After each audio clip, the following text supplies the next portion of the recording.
buddy. How you doing? Gus, say hello. That's better. I promised Gus that I would read him a story about a cat. Right? Yeah, because we have a cat. So today's story is Henry the Sailor Cat.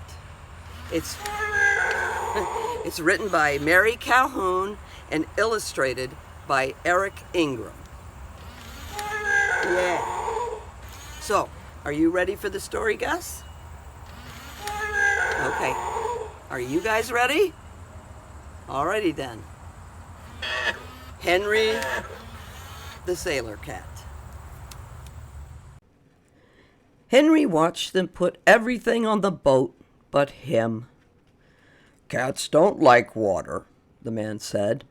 "Henry won't pester us to come sailing." "No," said the woman, "he'll stay with me." Henry's tail lashed. "Never mind water. What about going on the boat? What about the sea creatures they were always talking about? Dolphins and whales. He wanted to see them." As the boat motored off and the woman called, "Don't forget to buy fuel," Henry slipped away. Past the smell of frying fish, he raced to the fuel dock. While the man and the kid talked to the harbor master, Henry sprang aboard the sailboat. He saw a hatch propped open. Down the hatch went his paws, his ears, his tail. Henry hid. Above, the man called orders. Sails were hoisted and seagulls squalled. Below, Henry crouched on an extra pile of sails that smelled salty and damp. The water lapped gently, as if it was stroking the boat. He felt the silent lift of the craft as it carried him along. Then the boat leaned with the wind and the waves, and Henry's stomach leaned with it. He growled at his stomach, "Stop that!" Swishing his tail only made him feel sicker. Air! He needed fresh air. Henry padded through the cabin, up the steps to the cockpit, and... "Henry!" the man cried. "How did you get on board?" "He'll fall in the ocean and drown." "You stowaway," the kid laughed. "No, Henry's sure-footed. He'll be a sailing Siamese." Henry breathed the good brisk air. He rocked on his feet in time to the smooth bounding motion over the sparkling water. Now he felt terrific. The kid began to sing, "You're Henry the Sailor Cat." Henry joined in. "Meow, meow, meow." "Huh," said the man. "Well, stay out of the way." Henry scrambled up the wooden mast. From the top he could see everything. A fishing boat passed, making for shore. Behind it flew a cloud of hungry seagulls. Channel markers clanged, and black cormorants, sitting on rocks, lifted their wings to dry them. What a glorious day! Henry sniffed the cool breeze that rifled his whiskers and ruffled his fur. Gripping the mast, he swayed above the sea spread out below him. "Meow, meow," he cried in the joy of sailing. Then Henry lurched as the boat turned suddenly. He had to cling to keep from falling. "What, going back already?"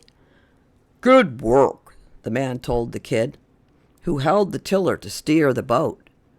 "Now let's practice that again." The kid cranked in a line to the forward sail.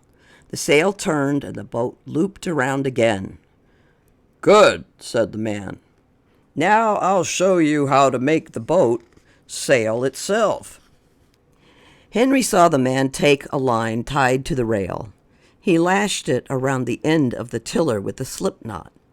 The kid let go of the tiller, and the boat sped along by itself. "All right! Yow!" "If you want to stop the boat, pull the slip knot," the man said. "Like this?" The kid pulled it loose. Henry nearly flew off the mast as the boat turned into the wind and stopped, sails flapping noisily. The man eased the tiller to the right and lashed it again as the boat sailed on. Henry hoped the sailing lesson was over. He was tired of being flung around on the mast. He backed and skidded down to the cabin roof. "Hey, dolphins! Dolphins off the bow!" shouted the kid. Henry saw sleek creatures swimming close to the boat. Leaping in the water, they rode the bow waves. On the cabin roof, Henry reared up to see better. He spread his back feet for balance. The dolphins sprang up too, arching in dark light rainbows over the water. Henry pranced, singing, "Meow, meow, meow." And the dolphins sang back in squeaks and whistles. Now he had sea friends. "I want to call to them," the kid exclaimed. "Where's my whistle?" He hurried to the stern and went below. "Look, a whale is spouting," the man cried, leaning out over the rail. In the distance, Henry watched a great hump roll in the water. He hissed in surprise when a tail flipped up and the whale was gone. "Looks like the weather's changing," the man muttered. "Storm clouds rolling in fast. Better go back." He turned suddenly. Whoops! The man slipped on the wet deck, and his feet flipped up like the whale's tail as he went over the side. The man was gone. "No!" He bobbed up in the waves, kept aloft by his life vest. "Help!" he called. The man tried to swim toward the boat, but it kept moving farther away from him. Henry raced to the cockpit. "Rawr!" The kid couldn't hear him. What to do? Stop the boat? But how? Then Henry remembered. He clawed at the line on the tiller. It wouldn't come loose. The boat sailed on. "Rawr!" He rumbled, yanking again at the slip knot and digging in his claws. The knot came untied, and the boat stopped. Sails rattled. At that, the kid rushed up the ladder. "What happened? Where's Dad?" "Rawr!" Henry wailed, looking back to the man. The wind was stronger, and the waves were higher. "Dad!" the kid screamed. "Oh, no!" He seized the tiller. Carefully, he brought the boat around. Then he screamed again. "I can't see him!" Where was he? Henry stood on his hind legs, but he couldn't see the man. He sprang to the high side of the tilted boat. The deck slanted so much that he had to struggle not to slide as the boat bounced on the rolling waves. Way over there in the darkening water was the man. "Rawr!" Henry pointed with his body. "That way?" the kid shouted. "All right, Henry, you show me." Using the tiller, he corrected the course of the boat. "Rawr! Rawr!" Henry shifted the direction of his body, but a strong wind slid him along the wet deck. He crouched and planted his paws. "Is this okay?" the kid called. "Rawr!" said Henry, pointing his nose. Over the wind, he heard a growl of thunder. The storm was coming. "I see him! The waves are big, carrying him out!" the kid exclaimed. "The boat is tilting the wrong way. Got to be on the other side." As they passed the man, the kid shouted, "I'll get you!" He tacked again.